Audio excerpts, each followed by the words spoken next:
Dom Pedro II, o imperador do Brasil de 1841 a 1889, era um homem muito culto. Antes de completar 9 anos, ele já dominava o francês e o inglês. Falava e lia com fluência também o italiano, o grego, o latim, e poucos sabem que ele também era exímio conhecedor do hebraico, que acabou se tornando seu idioma predileto.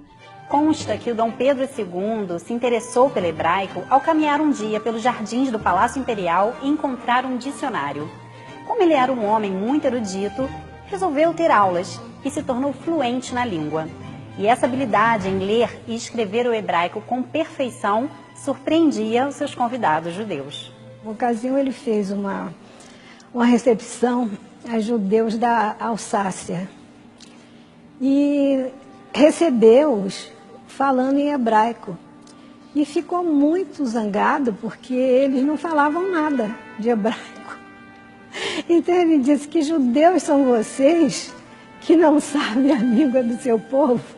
Essa história contada por Sônia Salles e muitas outras estão nesse livro escrito por ela, Dom Pedro II e seus amigos judeus.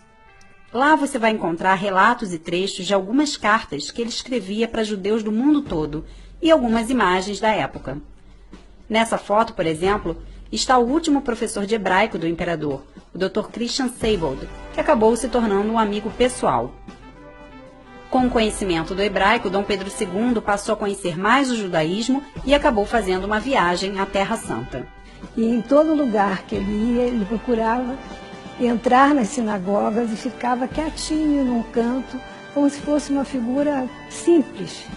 E todos se deslumbravam quando ele começava a falar em hebraico perfeitamente e era o imperador do Brasil.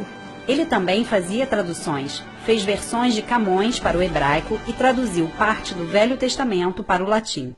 Na época do Império, por conta da Inquisição, era proibido cultos não católicos no Brasil. Mesmo assim, eram realizadas secretamente cerimônias judaicas nessa época. A abertura religiosa começou no governo de Dom Pedro I e mais tarde o seu filho, Dom Pedro II, oficializou o direito de praticar a fé. No dia 28 de janeiro de 1873, foi publicado um decreto reconhecendo oficialmente a existência da entidade União Israelita do Brasil, que originou mais tarde a sinagoga Shel Gemilut Hassadim, hoje localizada em Botafogo. Quando faleceu, o imperador recebeu várias homenagens, uma delas de um rabino francês. Conhecedor a fundo do hebraico, era certamente mais fluente nesta língua que muitos filhos de Israel. Ele não somente amava nossa língua, mas nos amava, elogiava as virtudes de nosso povo e indignava-se com o antissemitismo. Se Dom Pedro II vivesse nos dias de hoje, ele certamente seria um grande defensor do povo judeu.